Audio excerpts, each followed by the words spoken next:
Hi everyone, I'm really thankful to be here today. I thought I'd begin though with a story about questions told by one of my favorite authors. Her name is Kelly Corrigan. And she says, so a man goes out for the evening to a dinner. His first impression of the guy he's seated next to is that he's a bit of a dud. So he texts his wife under the table to tell her that he'll be home early. Some food is served, some wine's poured. And then someone at the table mentions something about going on a safari. So the man looks at the dud guy and said, hey, have you ever been to that part of the world? Well, I spent 45 days in Madagascar as a political prisoner, he said.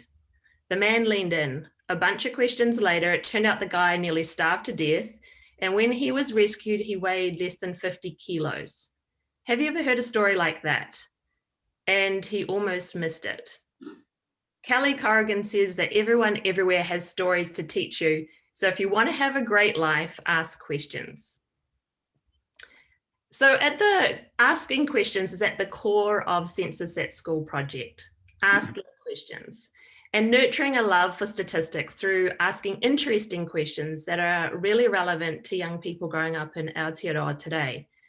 And then exploring the real messy data that we get back, and then understanding the importance of collecting data to make good decisions for the future. So it all comes back to asking good questions. I'm honoured to be the co-director of CensusAtSchool New Zealand. This year is our 10th biennial survey since we started way back in 2003. I truly love working on this project because the theme of asking questions is always going to be relevant.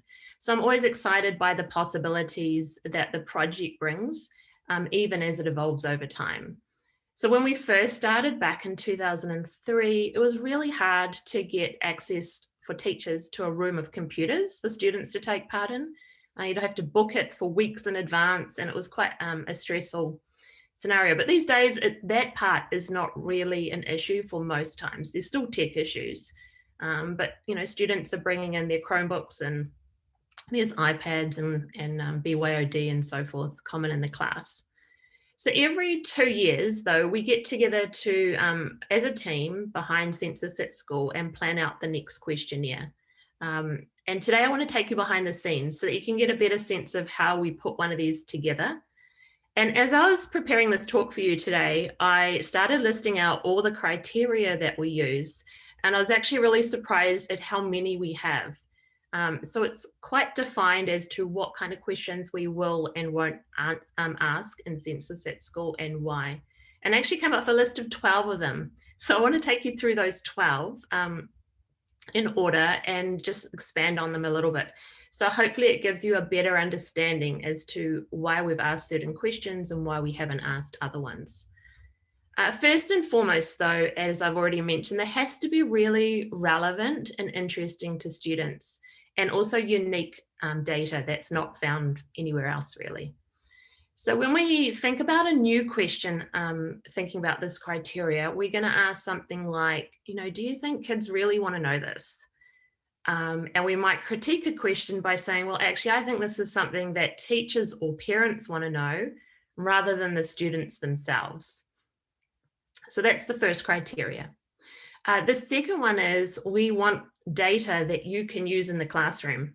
We want questions that are suitable for all sorts of data analysis activities. And so this means we have to have questions that have a lot of different types of variables, and also questions that go together like in pairs or in groups that you can use to form comparisons. So for every question that we're including, we're sort of asking ourselves, well, what can we do with this data? Once we've got it, what are we going to do with it? How can it be used in the classroom? How useful is the data in an analysis or in a project or a discussion? The third criteria that we have is that we always want to include some measurement questions in there. So lengths, weight, and times. A few reasons for this. We want to keep the questionnaire activity really practical, rather than everything being done on their device, which we've all done many surveys. We want to keep it fun and interesting and interactive as much as possible. Plus, doing measurements brings up all sorts of practical issues, as I'm sure you're aware, with students measuring things in different ways, getting different answers. And it's a good practical life skill to be able to weigh things and find lengths and so forth. We always have a bit of debate within our team about how many measurement questions we should have, because each of those are really useful to use, but they do take time. So there's that tension there between keeping the survey at a decent length as well. Criteria number 4 is that we do keep some questions the same each time with previous CensusAtSchool surveys, and you'll probably notice this, so that we can do time series analysis with it. Criteria number 5 is that we want to keep links to the national census. So we have some demographic questions at the beginning of the survey that are in common with the national census. So I'm sure you're aware that one of the funders of CensusAtSchool is StatsNZ. And I guess one of their key aims for investing in the project is that there's an increased awareness about what the national census is and what it's used for. So that's why we've got those ones at the beginning, but of course, demographics is useful for analysis later on as well. We've always kept the wording exactly the same as the national census for the demographic questions, except for this time. This time we've talked with the Ministry of Education, who also fund the project, and StatsNZ a lot about the gender question. I think that was the question that we got the most feedback about last CensusAtSchool 2 years ago. Why are we just including male, female? Why haven't we adjusted that question? So we spoke with them, and they've been doing a lot of research, StatsNZ, and also into how do you get good data for a gender question? How are we going to define this across all of our questions that we do and questionnaires that we do as a government? So they've come up with what they call a standard, and we're using their wording now for the gender question that comes from them. And we expect that unless they refine it at all any further, that question that we've asked about gender will be exactly the same wording as the next national census. So we're kind of proud that we have taken on board that feedback and done it ahead of the national census rather than waiting for it to catch up there. Okay, so that's the first 5 criteria. Number 6, and this is not so important anymore, or currently at least, is that CensusAtSchool is an international project. And so over the years, they've had some core questions that have been kept in common with all those other countries. It began in 2000 in the UK, and then Australia, Canada, Ireland, Japan, South Africa, the US, and Korea have all taken part at various points. Sometimes it's gone for a while and then it's stopped due to funding or people moving on. And at the moment, the criteria hasn't been as important. Actually, a couple of weeks ago, I got an email from someone in Chile keen to launch the project there. They're working with the university, and they actually just want to translate our questionnaire as is, but change a few things related to New Zealand to Chile. So that's exciting that the project still is getting started in other countries. Criteria number 7 is that we want to have questions that are cross-curricular, so that stats can be used in classes outside of like official maths time, or for inquiry projects where you're doing cross-curricular work. So in the past, we've asked students things like, what did you eat for breakfast? How much exercise do they get? How much running around they do during morning tea and lunchtime? Extracurricular activities they do. So that's sort of the health side of things. On finances or money, we've done things like how much pocket money, do they get pocket money, and part-time work and things like that. And we've asked a few questions about the environment. Climate change was the most recent one, recycling, and so on. So we want it to be a really broad survey rather than just, official sort of mathsy type questions as well. Criteria number 8 is a very important one. We always want to include some new questions to keep things fresh and relevant for our students rather than, oh, I've done this 2 years ago, because a lot of the students will do it multiple times throughout their schooling because now we're starting in year 3 all the way up to year 13. So part of this includes also continually updating those technology ownership and usage questions that we have. It's quite interesting to me. I was going back to the old surveys and I had a look in 2003 and asked I had a look and see what we asked about technology there. We were asking if they had an MP3 player like an iPod. So things have moved on. In 2005, we asked if they had a MySpace or Bebo page. And fast forward to this year, we included TikTok for the first time. And even 2 years ago, it wasn't really on the radar like it is now. And TikTok's gone to the #1 most used social media by students. Criteria number 9 is that we try and include something really topical that will get media interest. And there's a few reasons for this. We want Census at School to be promoted in the media because it helps build awareness and credibility of the project with the wider community, but also teachers and parents to see that, oh, this is what the project's about, this is what it's doing. So things we've done in the past to try and get media attention, it doesn't always work.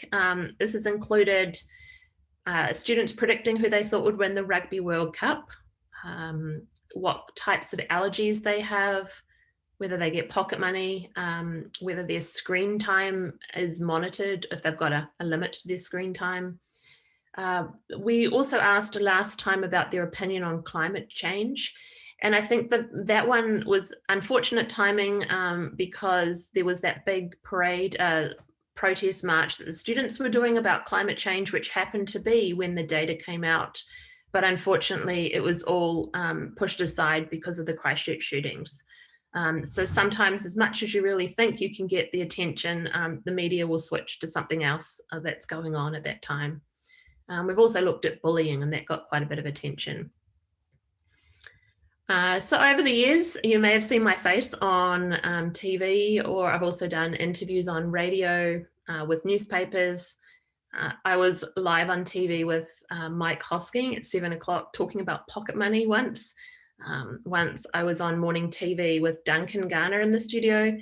But looking back on the last 10 times of doing this, the most nerve-wracking of all was in 2005. I was on location at St Mary's School in Northcote, and we had a bit of a launch event back then. We thought that would be kind of exciting to do this, and we got Shane Cortez. He was on Dancing with the Stars back in the day in Shortland Street. And it wasn't nerve-wracking for that reason. I wasn't starstruck by Shane, but I had one of these earpieces and it was live TV. And on the other end of the earpiece was Paul Henry. It was live breakfast TV, and I was just very aware that Paul could rant about anything, go off on some strange tangent. And yeah, it was extremely nerve-wracking. I can't remember many of the questions anymore, but it does seem that every time I do one of these interviews, the interviewer gets excited about one of the questions, and then they go off on a tangent and start going, oh, I wonder about this, or what, what's the story about this? And have you asked about this? And they're always things that we haven't included in the questionnaire. So instead of freaking out and letting this scare me that, oh no, this interview's sort of going where I'm not comfortable, I would always just remember, no, this is a great question. This is actually something that's true to our message about asking great questions. Now I've got the interviewer doing it. So I'd always reply by saying something like, oh, that's a really great question. And that's something we could ask in a future questionnaire, or students and their teachers could explore it. And then I'd say, isn't this great? You're now excited about data and the process of collecting things to answer your questions. So I truly have to sort of remember this message every time I go on these interviews and embrace the fact that they're asking questions. And I think also by saying, this is great, the interviewers pretty much all seem to have a decent ego and love to be praised. So it's a great way to get them on side rather than at odds with you. So instead of me saying, oh no, we didn't ask that, why are you talking about that? That's not in our press release. I go in there with a completely different attitude to it now. So that's about media. Criteria number 10, we're almost there with our 12 criteria that we keep in mind when doing our survey.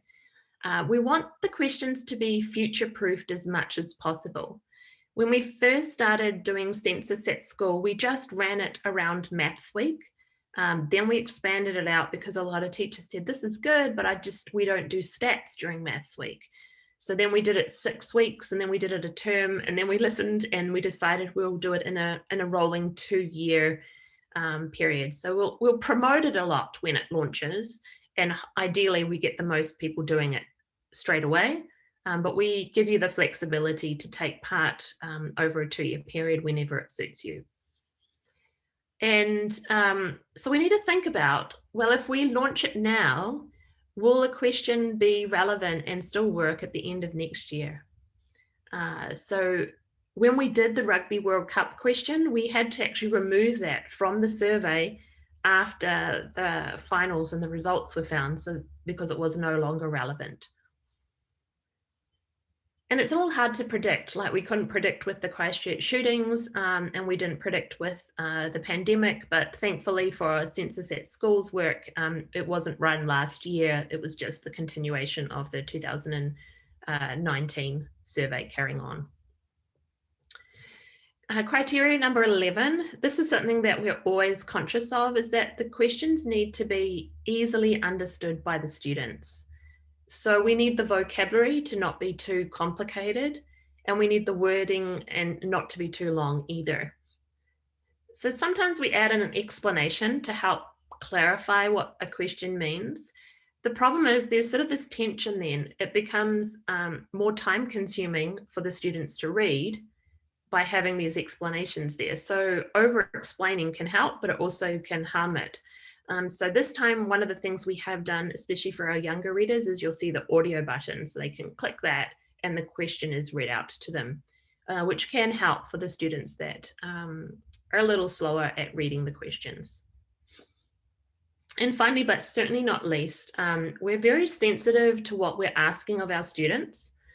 Overall, we want it to be a super positive experience for both you as the teachers and the students.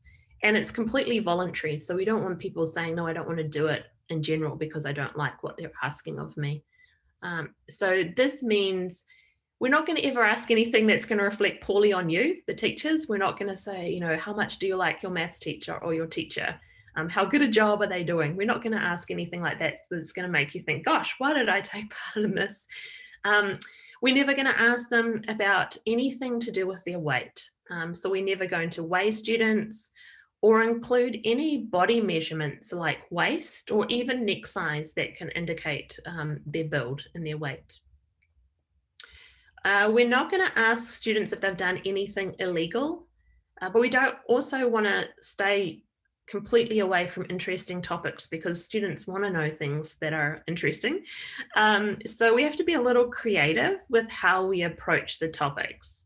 So for example, when we ask senior students, we're only going to ask senior students about certain things.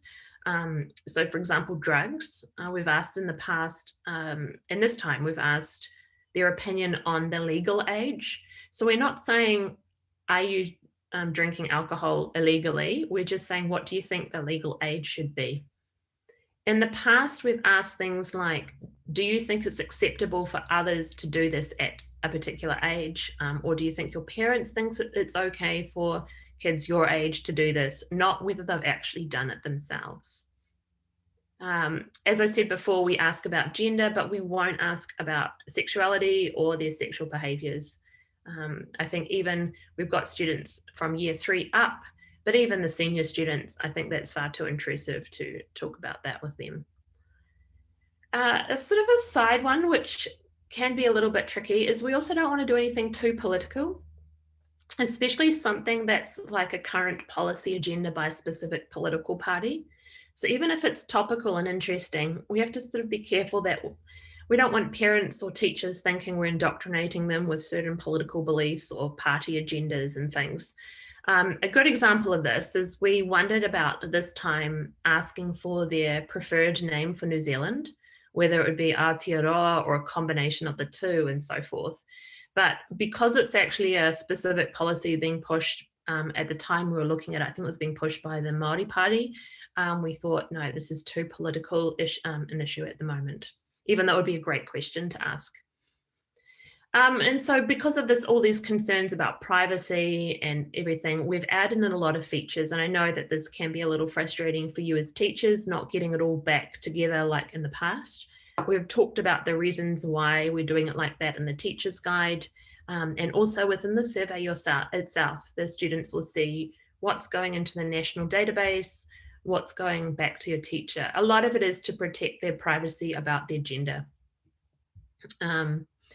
All right, so those are the 12 criteria. We have a lot going on in our head when we were coming together and thinking about putting together a new questionnaire.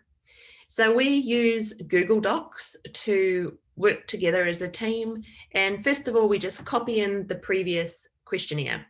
And then we go through them as a team on a call, one by one, and either delete them because then, they're not topical, or we don't need to do time series, or it didn't give us great data, or lots of different reasons.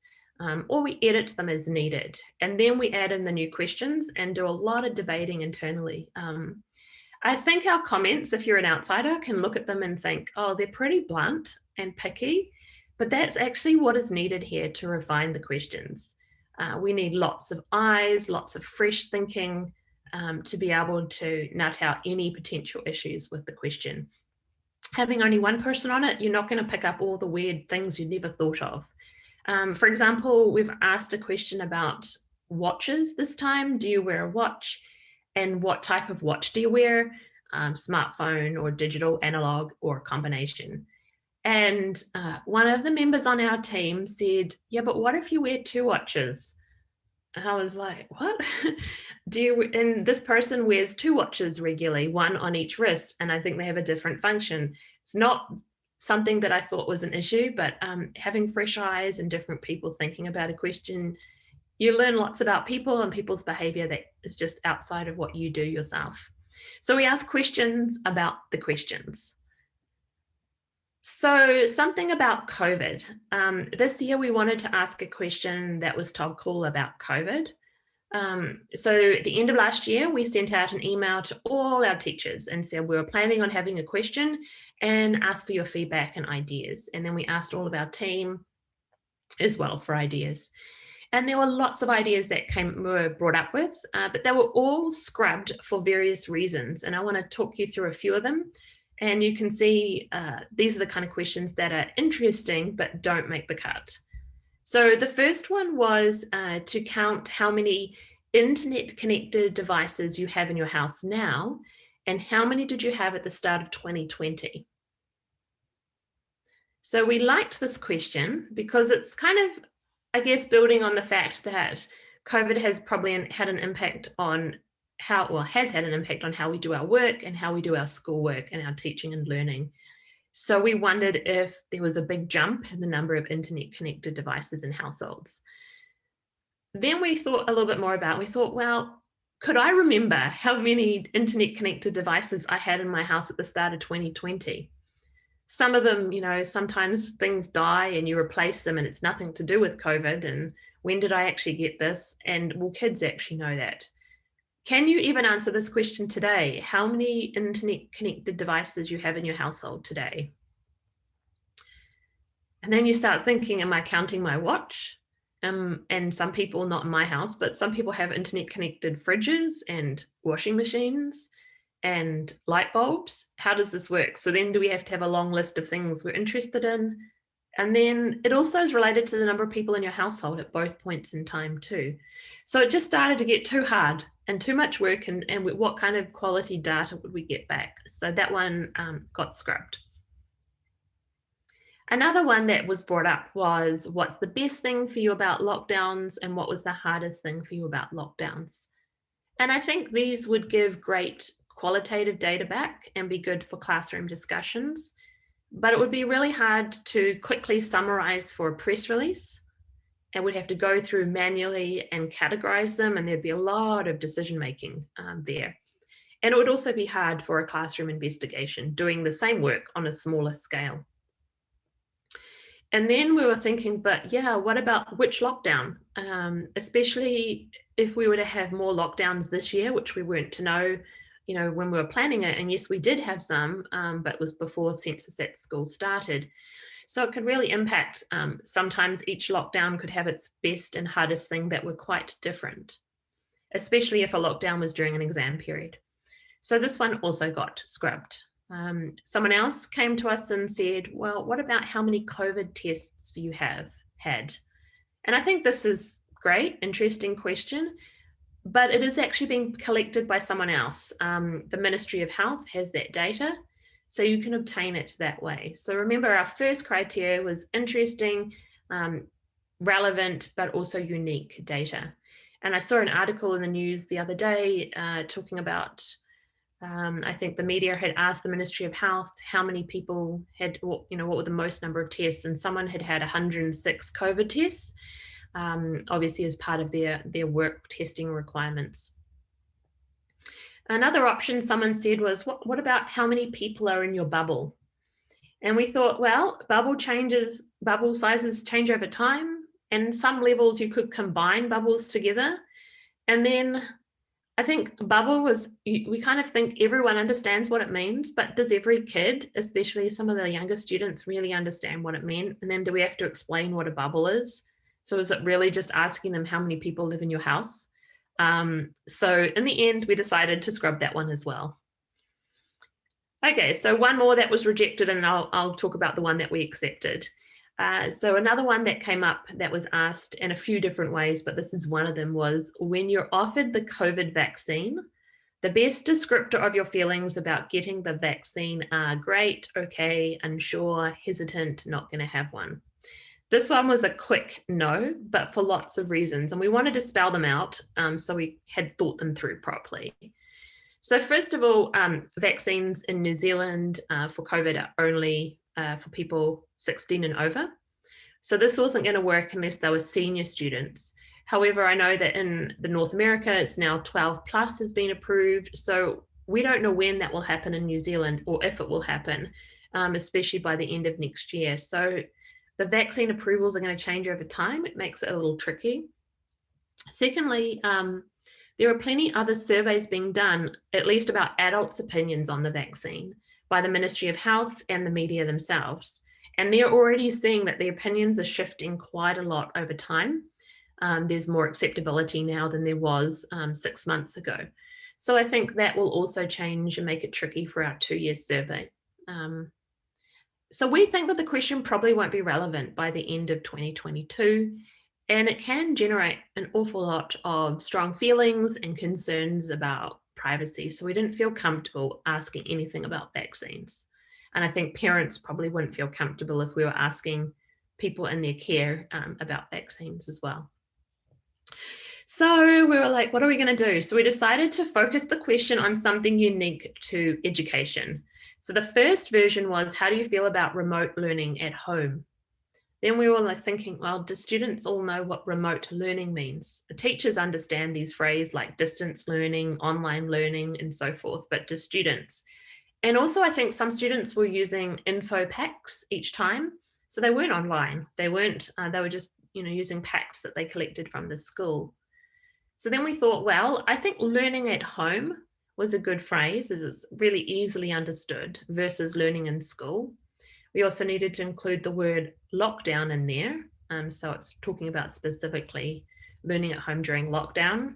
And we added the word normally as well, learning in school normally, to try and sort of make it clearer that it's at home during lockdown and school normally.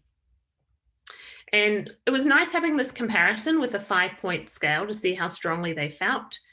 So we've got much worse, worse, about the same, better, and much better. So that's what we ended up with. And I found that it was overall a really positive, we put out a press release about that. It was a really positive finding that they found learning at school they were very positive about it on reflection. Of course, some people could be saying that, well, it's the very internet connected people who have taken part in CensusAtSchool and it's not a true census, and that's a valid question about it, about the data coming back. We also looked at more new question ideas, and this is where you think, gosh, this is going to be really easy to add questions, but they don't meet some of those criteria each time. And some of them, for example, were, when was the last time you took a book out from the library? Well, This one sounds really sort of a little judgmental, not really positive. Sounds like something that a teacher or a parent might want to know rather than a student. And what does it matter when they took a book out from the library? If they're getting all their reading materials from somewhere else, will this lead to really rich classroom discussions? What can we do with this when we get it back? And then even the definition, were we talking just about physical books or ebooks from the library? What about ebooks from downloading an ebook from somewhere else? Why does it have to be the public library? And also the library itself collects data on usage. So if we're wanting it specifically about the public library system, they've got that data themselves. It's not unique to CensusAtSchool. So because there wasn't any clear plan or any of these types of things, that question was removed. So if you have a look at our teacher guide for CensusAtSchool, we have a section called Behind the Questions, and that gives you insights into the new questions we've included and some of the changes we've made. There's also a bunch of links to resources related to questions to help you have, great classroom discussions as well. I'll just talk about one. That's the size of their right foot without a shoe. This year, we've asked the students to measure both feet so that we can find the difference in lengths between the 2 feet, a new comparison. And then you can still do things like relationship between feet size. What about handedness? We've asked that one quite a lot, or foot size and age and so forth. The reason we asked about both is that we saw some interesting research that indicates that very few people have the same size feet. And also your foot measurement can change throughout the day depending on how active you are. The differences aren't massive, but it could actually be up to 1 centimeter. And so that's, hopefully we can see that in the differences and see what's going on there. And the other thing someone brought up was that shoe stores often just put out their right shoe on display, not the left one. So how does that affect people whose left foot is longer than their right foot? And are the different parts of our body typically bigger on one side or the other, and why might that be? So those are the kind of things you'll find in the teacher guide. Especially we've done a lot of discussion about the new gender wording options as well. Even questions that we've asked before may be refined. For example, in the past, we've talked about after school being from the time that the school bell rings. We've removed that reference to the bell now because we want it to still work if the students were in lockdown. We don't want to have a bell there. One of the questions that we have asked for a long time is about tech usage. This time we've adjusted the wording after quite a lot of thought. So in the past, we've said, we've talked more about ownerships. So do they own a cell phone of their own? Do they have an account with a social media platform? But as you and I know, we've probably all created many accounts on websites and apps, but just don't use them. So the international standard now is MAUs, which is monthly active users. And this is a key figure that matters to Facebook, TikTok, Twitter, and so forth, and also to the investors. They're always looking at the monthly active users. So we first thought, well, let's ask them now if they've used Facebook or TikTok in the past month. Then we thought, well, it might be a little hard for them to remember without a diary, and we didn't want to do a diary for a month. So we've used the past week as the period of time instead. So one of the side effects, though, we've changed the question a little bit. So the numbers will be affected by this. So we've noticed that the cell phone usage figures this year are slightly lower than the cell phone ownership figures last time. We don't actually think, though, that ownership has gone down. So it's probably just that there are kids who have a phone and haven't used it in the last week. Or maybe it's for emergencies, or maybe it's been confiscated or something for a week. We don't know. So when you're looking at the questions over time, it's really important to check the wording and the definitions just to see if they've changed too. So once we're really happy with how our Google Doc looks, once we've gone through it all and we've debated it, we then develop it into a working survey, which is private, so just our team can see it. And we do that first in English, and then once we're really happy with that, everything's translated into Te Reo. And this translating it into a working survey is actually quite a big process, and it involves actually a lot more thought and planning about the stats as well, behind the scenes. So let me take one simple, well, seemingly simple question in the survey, which is, what is your height without shoes on? Answer to the nearest centimeter.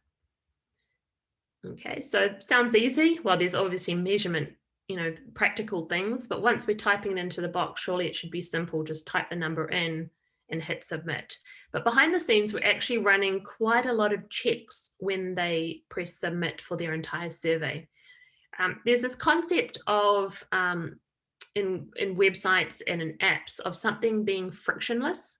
It's a trendy term at the moment, but basically it means you want something to work nice and easily and not to make you frustrated or mad or give up because it's just not working how you expect it to.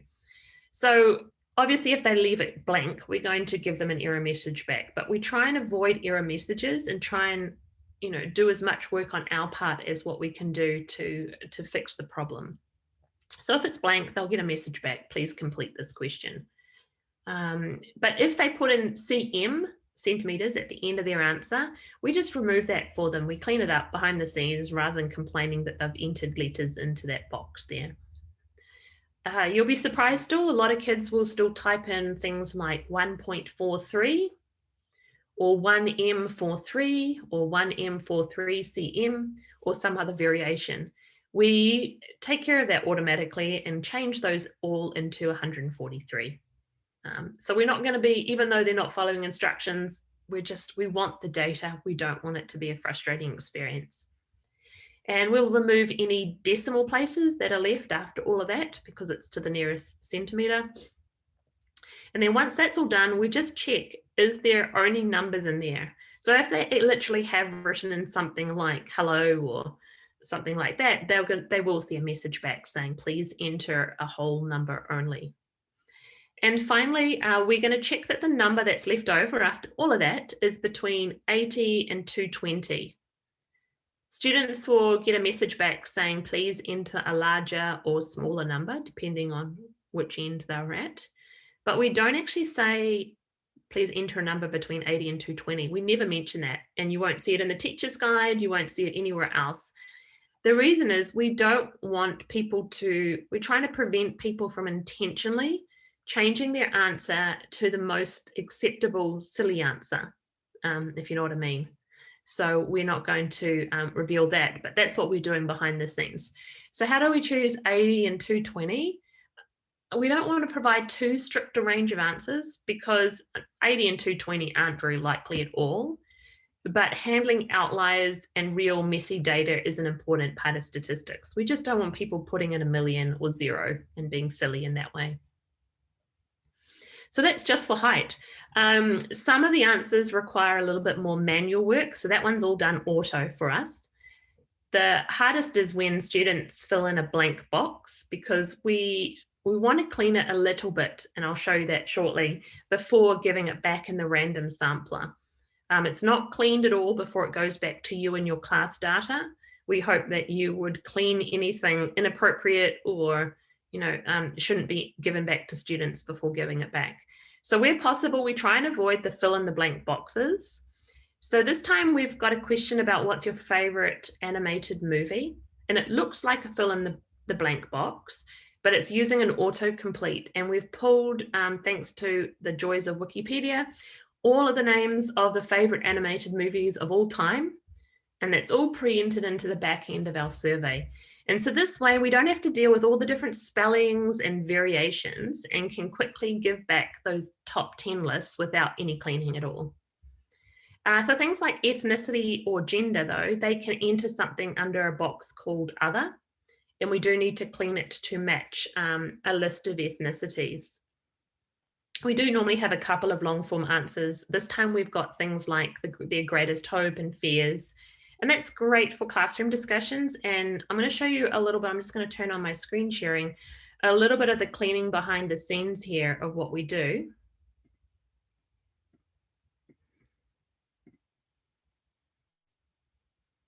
Right, can you see that okay? Great. I've bumped up the font size a little bit. you'll see that it does not look pretty at all. It's because it's there to do a job. It's not there for the public, and this is a password protected area. So this is the first check. We have a bunch of checks. I'm just going to show you one of them though. And this is to do a bit of cleaning before it goes into our database that people can download random samples from. So you can see here in ethnicity, these are the things people have put into the other box. And so we will change it. There's some auto matching being done based on ones before to help deal with common mistakes. Let's show the gender. Okay, so this person here is written transgender. I don't know why it's done auto match on that. I'm going to hit submit and it's done. It's cleaned through the first check. So for ethnicity and gender, I want them to match the pre-existing list. Gender, though, we don't really have a full long list, but as much as possible, we won't edit out anything unless they're being really silly. I think, you know, sometimes people put a gender in as like they're a monkey or something like this, and we don't want that to go back, so that will be removed. But things like this, worry at school or worry outside of school, new question. What we're doing here is we're not fixing typos, we're not fixing spelling, we're not trying to categorize things, we're not really trying to change their answers at all. All we're doing is going down and having a look to see, is there anything super inappropriate? Is anyone being really silly and not answering the question? Or are there any privacy concerns here? Sadly, the most common one, you'll see there's a lot of bullying here, is that someone will say their biggest worry at school is being bullied by Joe Blogs or someone's name, and they'll put in their full name. So we don't want that to go into the database. So we'll put being bullied by someone, we'll replace it by the word someone. So if you see that when you download a sample, it's probably because they put their full name in there. So you can see, just having a look, I don't see any names here. I don't see anything super inappropriate here, or people not answering the question.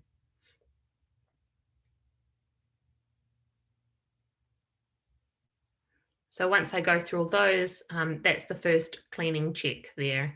And there's just a lot of double checks and things like that, but we're not going to fix all the spellings and things.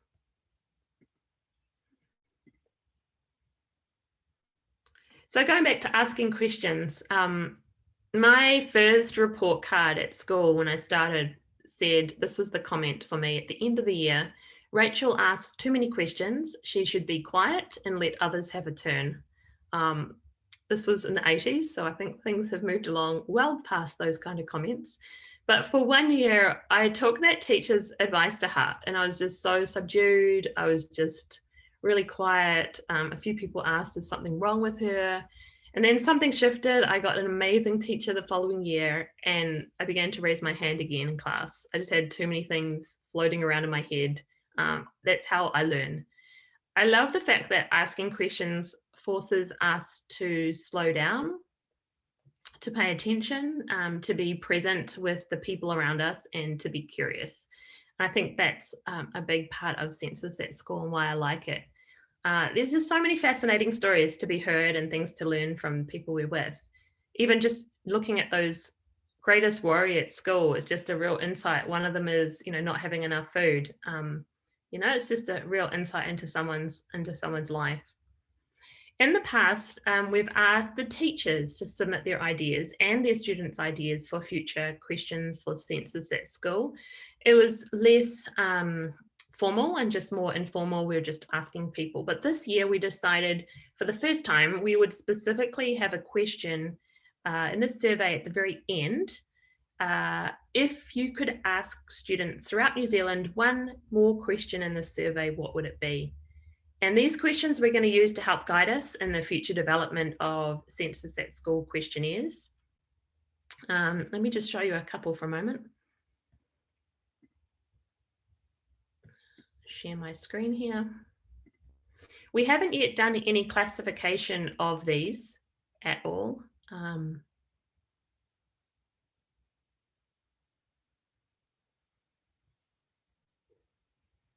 But it's really interesting insight with what people are wanting to know. And Yes, I think this one, can I eat your toes? That will be removed from the database because they're being, really silly with that. But, the vast majority of them, there's some interesting questions there being asked. Um, I've had a good look at thousands and thousands of these as they've come through this cleaning process. So it's just my impression of what's the most common question that they're asking, but it would all be a variation on this question here, which is, honestly, how are you doing? Are you okay? And I think, gosh, that's a big insight into what our students want. Some of you may have read my bio for this talk. Along with CensusAtSchool, I run a web development company and I've got 4 children. And our youngest, Theo, who is 6, he was diagnosed with leukemia in January last year. And he's doing well right now. He's on chemo until April next year. So last year was a real write-off for me for more than one way, one reason with COVID and Theo. And I think one of the things that's meant the most to me throughout this really hard last 18 months are the people who check in regularly, week in, week out, saying the same question that the students most asked, which is, honestly, how are you doing? Are you okay? And I think maybe that's what our students want most too, to ask questions and have questions asked of them because they matter. Thank you so much for your time.